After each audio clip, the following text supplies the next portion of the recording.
رمضان رمضان رمضان يا حبيب رمضان. Assalamualaikum warahmatullahi wabarakatuh. Selamat siang kepada seluruh masyarakat Kabupaten Kuburaya. Hari ini Selasa tanggal 13 April 2021. Dinas Kesehatan Kabupaten Kuburaya ada kegiatan baru yaitu dikenal dengan podcast KKR Dinas Kesehatan Kabupaten Kuburaya. Dengan tema hari ini yaitu tetap sehat di bulan Ramadan 1442 Hijriah, dan di samping saya ada Kepala Dinas Kesehatan Kabupaten Kuburaya, Bapak Haji Marijan SPD MKes.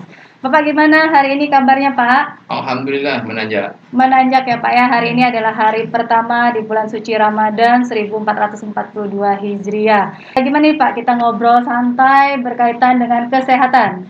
Ada nggak sih Pak? Ya. Bagaimana Bapak menjaga tetap sehat, bugar Ya, di bulan suci Ramadan ini? ya. Kita tetap harus menjaga ya kesehatan selama bulan suci Ramadan. Tetap kita harus bisa beraktivitas ya seperti biasa, dan tidak ada penghalang untuk beraktivitas selama bulan Ramadan. Penting kita atur bagaimana waktu yang kita atur. Bukan waktu ngatur kita, tapi kita ngatur waktu. Mungkin itu Bu Evi. Kita yang mengatur waktu, berarti kita harus menetapkan prioritas nih Pak. Kan kita di Prioritas. masa pandemi nih Pak. Iya. Tidak semua juga aktivitas kita, atau ada nggak sih Pak, aktivitas nih harus dibatasi atau nggak nih Pak, biarpun di masa pandemi? Sebenarnya aktivitas tidak ada di Kuburaya, tidak ada aktivitas dibatasi. Yang dibatasi itu hanya dengan protokol kesehatan ya masa pandemi ini. Tapi Protokol aktivitas kesehatan. lain tetap kita harus melaksanakan ya. Bagaimana kita manage waktu, mengatur waktu sehingga kita bisa aktivitas, termasuklah olahraga ringan ya di hari-hari minimal setengah jam, ya paling tidak jalan kaki di jalan, di komplek maupun di gedung olahraga. Itu kita tetap beraktivitas kembali seperti biasa. Yang tidak kalah pentingnya protokol kesehatan itu harus tetap berjalan ya dimanapun berada. Tetap harus cuci tangan, pakai masker, jaga jarak, ya meningkatkan kebahagiaan untuk menuju imunitas. Yang kita kenal di Kabupaten Kuburaya dengan 4M ya Pak ya? 4M di Kabupaten 4M. Kuburaya. Sehingga untuk meningkatkan, menanjakan imunitas kita. Itu. Dalam penanjakan imunitas nih Pak, pasti ada konsumsi makanan. Ada nggak sih Pak makanan-makanan khusus nih di bulan puasa atau saat sahur seperti apa, berbuka seperti apa, Iya. menurut Bapak nih? Ya, kita seperti biasa ya. Kadang-kadang ini kan hanya perubahan waktu makan ya, sahur dengan buka. Ya. Jadi makan buah kita tetap makan buah, sebelum makan buah. Kemudian nanti sahur pun sama, setiap hari makan buah, kemudian minum air secukupnya untuk konsumsi tubuh kita, minimal 8 gelas kali Mbak Evi ya kita konsumsi sehingga 18 dalam per hari ini? Iya. Pembagiannya gimana nih Pak? Ya nanti pada saat dia buka ya sahur ya kita harus imbangi lah, kan kita sudah terasa ya pada saat kita mengkonsumsi minuman sudah cukup untuk tubuh kita seperti biasa. Kemudian kita merasakan ya apa yang kita minum selama ini kita minum. Berbeda lah ya kalau kita makan kan kadang-kadang kan setiap saat kita minum ya kan, tapi kan ini kan ada 2 waktu, sahur dan buka. Bagaimana kita pengaturan ini itu Mbak Evi. Kalau nih misalnya ada yang bertanya, tadi kan kita podcast ini saya siarkan dulu di media supaya ada orang yang bertanya dan kita follow up pada saat pelaksanaan atau siaran ini. Ada yang bertanya nih Pak, ketika orang tersebut mengonsumsi suplemen, nah itu seperti apa nih Pak dalam bulan suci Ramadan, pada saat apa sebaiknya dikonsumsi suplemen untuk meningkatkan imunitas tadi Pak? Suplemen itu kan benar ada aturan juga ya, tidak bisa kita makan walaupun suplemen tambahan energi, tidak semuanya harus dimakan seperti gula misalnya kan. Gula itu kan tidak mungkin bisa berlebihan ya kan, karena dampaknya besar sekali ya kan. Ya tentunya kita atur secukupnya kebiasaan kita, jangan berlebihan. Karena dalam Islam itu apalagi sampai Ramadan ini mungkin tausiah banyak mendengarkan kiai, ustaz, ya kan, berhentilah makan sebelum kenyang, ya kan, seperti itu. Tentunya orang kesehatan pun sama, Iya. Ya, pola-pola itu sudah dijalankan oleh alat kesehatan dan untuk kita pun juga sudah diatur. Ya. Mungkin agama lain juga ngatur gitu. Makan yang berlebihan dampaknya seperti apa. Dalam peningkatan imunitas, kita persepsinya kan bahwa konsumsilah makanan bergizi dan istirahatlah yang cukup. Cukup. Nah, untuk istirahat yang cukup nih seperti apa nih Pak definisinya? Ya kita kan istirahat itu biasanya kan kita minimal tuh 6 jam ya kan, 6 jam tidur. Kalau saya hanya 2 jam, yang penting tidak ada gangguan, 2 jam itu cukup bagi saya. Dalam aturan itu kan minimal 6 jam tidur, istirahat yang cukup. Artinya cukup itu tidak ada gangguan. Nanti 6 jam atau 2 jam nanti bangun, tidur. Nah, seperti itu gitu. Saya selama bulan Ramadan maupun aktivitas sehari-hari 2 jam, 3 jam itu sudah cukup bagi saya. Tidak ada gangguan lah habis itu. Satu lagi yang kita lupa adalah untuk meningkatkan imunitas itu tidak boleh stres nih Pak. Oh iya, Nah, itu gimana Pak? Untuk kan kita juga punya semboyan ya untuk Kubu Raya harus selalu bahagia. iya. Salah satunya mungkin tidak stres Tidak gitu. stres. Ya, artinya bisa mengelola emosional kita ya Mbak Epi, mengelola emosional kita, kemudian dengan mengelola emosional kita dapat menginventarisasi ya permasalahan-permasalahan. Kita hidup ini tetap ada permasalahan, yakin saya, dan permasalahan itu tetap ada. Kecuali pun nanti udah meninggal pun nanti ada permasalahan juga, ketemu malaikat mungkar nakir, lebih parah lagi nanti masalahnya. Tapi insya Allah di Kabupaten Kubu Raya ya dengan kebahagiaan itu insya Allah meningkatkan imunitas ya, separuh dari penyakit ya. Kalau itu stres, separuh juga dari penyakit. Kalau itu bahagia, separuh dari kesembuhan. Itu konsep kita selama di Kabupaten Kubu Raya itu jelas yang meningkatkan imunitas, meningkatkan kebahagiaan sehingga kita sehat. Untuk menjaga kebahagiaan ini tentunya tadi saya sampaikan bagaimana mengelola emosional kita, ya, mengelola inventarisasi permasalahan yang ada. Kabupaten Kubu Raya ini kan memang ya cukup luas ya, kemudian jumlah penduduknya cukup juga banyak, lumayan 610.103 jiwa ya. Kemudian kepala keluarga itu ada 176 sekian ya, 176.000 sekian. Ini perlu pengelolaan ya, manajemen ya, inventarisasi yang baik dari dinas kesehatan sehingga masyarakat itu apabila dibutuhkan itu yakin saya kita harus penuhi semua. Karena tanggung jawab kita di Kabupaten Kubu Raya ini bukan tanggung jawab orang yang sakit, tetapi tanggung jawab orang yang sehat pun juga kita harus penuhi juga. Itu mungkin baik. Iya, ini kan Ramadan tahun kedua di mana kita masih di masa pandemi COVID-19, Pak. Untuk tahun 2020 kita baru dilanda pandemi COVID-19 dan di tahun 2021 ini sudah ada kita kenal dengan pencegahannya, salah satunya dengan vaksinasi COVID-19. Ini gimana nih Pak prosesnya di bulan Ramadan? Apakah tetap berlangsung atau gimana nih Pak menurut Ya, Bapak? di Kabupaten Kubu Raya sejak awal ya memang saya sampaikan kita kan dinas kesehatan ini pelayan masyarakat ya. Masyarakat itu raja bagi kita semua. Apa kebutuhan masyarakat walaupun di masa pandemi maupun masa bulan suci Ramadan, tetap kita harus memberikan pelayanan termasuk vaksinasi yang ada di Kabupaten Kubu Raya. Kita siap 20 puskesmas ya, puskesmas di Kabupaten Kubu Raya sudah siap, vaksinatornya sudah siap, kemudian SOP kita sudah siap, sudah melakukan, terbukti kemarin bulan Maret ya sudah kita lakukan, sudah 3.000-an lebih ya di Kabupaten Kubu Raya. Sudah 30 berapa Pak? 3.000 lebih untuk ya. yang sudah melaksanakan vaksin ya Pak ya? Vaksin yang Kabupaten Kubu Raya ya di kantor bupati.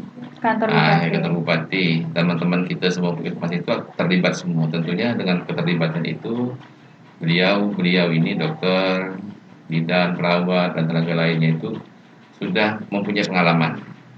Sehingga nanti pada saat nanti di puskesmas memberikan pelayanan terhadap masyarakat vaksinasi, yakin saya tidak ada hambatan. Oleh sebab itu, saya menghimbau kepada masyarakat ya, kalau memang vaksin itu tersedia di puskesmas, datanglah ke tempat-tempat fasilitas kesehatan, terutama puskesmas dan rumah sakit. Rumah sakit kita yang di Kabupaten Kuburaya itu Rasojaya ya, rumah sakit Kabupaten Kuburaya yang letaknya di Rasojaya. Jadi siap untuk melakukan vaksinasi untuk masyarakat Kabupaten Kuburaya. Oh iya Pak Ipi, ini kan vaksinasi yang sekarang ini kan diutamakan untuk lansia ya, Ya, lansia dan lansia. guru. Karena lansia dan guru ini kan rentan ya, rentan. Yang pertama lansia ini biasanya lansia itu kan dibarengi dengan komorbid, ya kan. Tentunya ini harus divaksinasi dulu, memberikan kekebalan tubuhnya. Sehingga dengan kekebalan itu, penularan COVID-19 itu terhadap dirinya sendiri maupun keluarganya itu akan terlindungi. Kemudian yang kedua, di Kabupaten Kuburaya prioritas pertama itu guru. Karena guru ini dari awal kan udah tetap muka ya, tetap muka. Sedangkan guru ini aktivitasnya bukan hanya di Kabupaten Kuburaya, tapi keluar masuk kabupaten kota yang ada di Kalbar. Sehingga masyarakat yang ada termasuklah murid-murid itu akan dilindungi ya kan, akan dilindungi dan melindungi guru itu. Kalau guru sudah divaksinasi, insya Allah murid akan terlindungi dari COVID-19. Insya Allah Kabupaten Kuburaya dari awal sejak pandemi ini tidak terlalu heboh ya. Karena kalau udah heboh, gamang, resah, pasti menurunkan imunitas. Dengan imunitas, tentunya kebahagiaan tidak akan terjadi. Dengan tidak terjadinya kebahagiaan, ya sudah separuh dari penyakit. Mudah-mudahan di Kabupaten Kuburaya dari sejak awal pandemi ini sampai sekarang, sampai nanti selesai, ya tidak ada masyarakat itu resah. Aktivitas tetap berjalan seperti biasa, tapi harus memenuhi protokol kesehatan dengan 4M. Ini itu Epi. Iya Pak, ini berkaitan tadi kan vaksinasi COVID-19.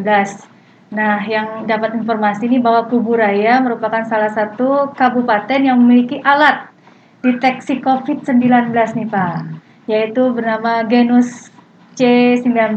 Itu sekarang difungsikan di mana nih Pak? Iya, jadi Genus yang ada di Kabupaten Kuburaya yang mungkin sampai saat ini satu-satu di Kalimantan Barat yang memiliki Genus ini difungsikan yang pertama untuk testing ya, untuk testing terutama guru yang akan tatap muka. Kemarin sudah dilaksanakan guru ini di testing daerah-daerah yang memang padat penduduknya, kemudian angka kasus cukup banyak, kemudian kategorinya itu oranye dan kuning. Oranye dan kuning. Itu prioritas pertama untuk guru-gurunya yang harus di testing.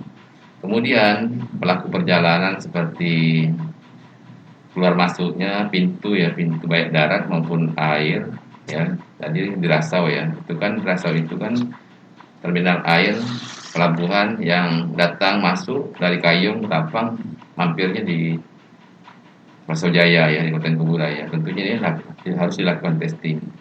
Kemudian keberangkatan ya ke terminal Ambawang, itu terminal internasional yang memang harus testing penumpang masuk dan keluar itu memang harus testing. Dan terminal antar kota menggunakan alat Genus ini ya Pak ya? Juga antara kota dengan Kuburaya. Karena itu pintu masuk untuk COVID-19. Itu yang peruntukan Genus 19.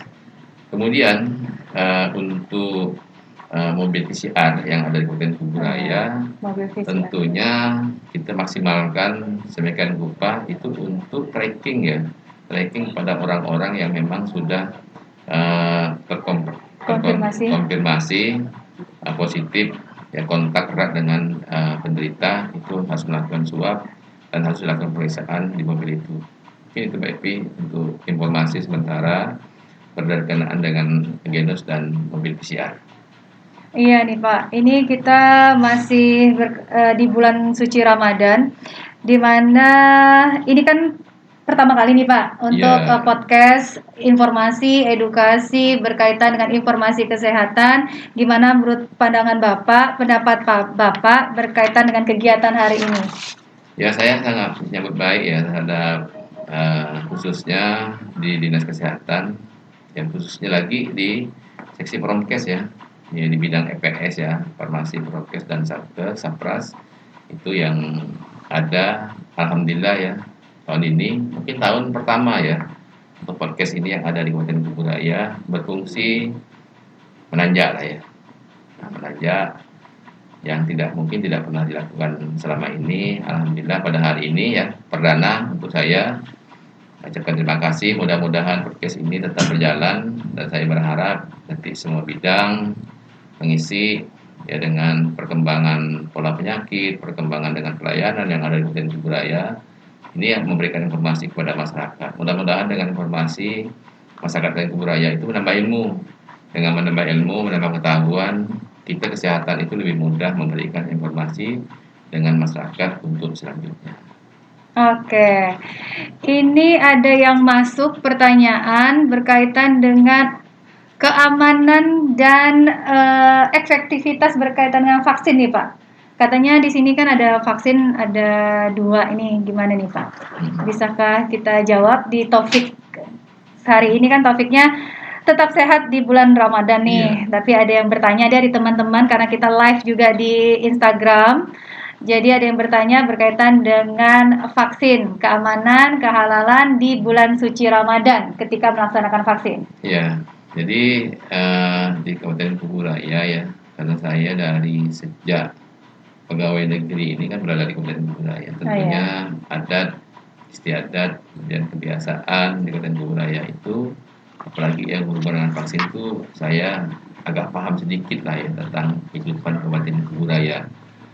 Yang ditanya pertama itu Kabupaten Kuburaya itu masyarakat itu kalau berkenaan dengan vaksin halal tidak, itu. Aman belum tanya, tapi kehalalan dulu ya Pak ya. Ditanya. Dan saya sampaikan juga kepada Dinas Kesehatan Provinsi maupun pusat, kalau barang vaksin itu tidak halal, tentunya kalau bisa tidak boleh dimasukkan dulu di Kabupaten Kuburaya. Percuma ditumpuk-tumpuk barangnya, tidak akan orang itu mendapatkan vaksinasi karena orang enggan, tidak mau.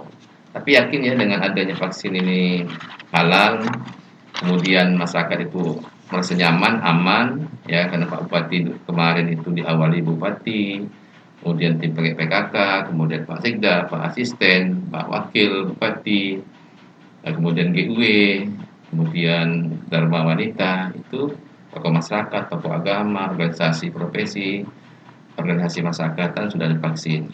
Dan vaksin ini pada saat bulan Ramadan insya Allah aman ya, aman bagi kita semua. Maka saya sampaikan tadi, Kabupaten Kuburaya walaupun bulan Ramadan ini tetap membuka pelayanan tentang vaksinasi selama orang masyarakat itu berkeinginan, walaupun masyarakat itu berkeinginan, tetapi pada saat di screening tidak memenuhi persyaratan juga tidak bisa. Tetap ditunda dulu kali Pak ya. Tetap ditunda juga. Tetap ditunda.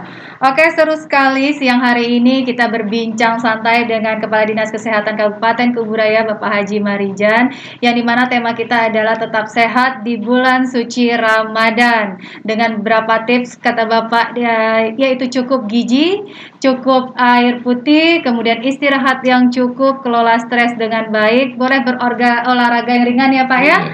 Kemudian lakukan karena ini di masa pandemi tetap menjadi prioritas aktivitas yang kita lakukan. Ada pesan-pesan lagi nih Pak untuk masyarakat Kuburaya? Untuk masyarakat Kabupaten Kuburaya ya yang 610.103, tolong saya mengimbau kepada masyarakat untuk dapat menjaga protokol kesehatan ya dengan 4M untuk memutus tali rantai COVID-19. Kemudian apabila terjadi sesuatu berhubungan dengan kesehatan, hubungi secepatnya fasilitas kesehatan yang terdekat. Mungkin itu yang dapat saya sampaikan pesan-pesan kepada masyarakat Kabupaten Kuburaya. Semoga pesan-pesan ini dapat sampai ya ke seluruh penjuru di Kabupaten Kuburaya, Kerawang, Batu Ampar, Ambarawa, kemudian Kuala Karang. Ya, mudah-mudahan ini bisa sampai, bisa dinikmati. Mudah-mudahan masyarakat Kabupaten Kuburaya selalu sehat dan menanjak. Menanjak. Oke, ucapan Ramadan nih Pak. Kita langsung aja live nih kepada masyarakat Kuburaya. Ya, saya selaku Kepala Dinas Kesehatan beserta jajaran di Kabupaten Dinas Kesehatan Kabupaten Kuburaya selamat menjalankan ibadah puasa 1442 Hijriah. Semoga menjalankan ibadah puasa ini tetap bugar, sehat, dan bahagia untuk menuju fitri kita semua. Terima kasih. Wabillahi taufiq wal hidayah. Wassalamualaikum warahmatullahi wabarakatuh. Waalaikumsalam. Ramadan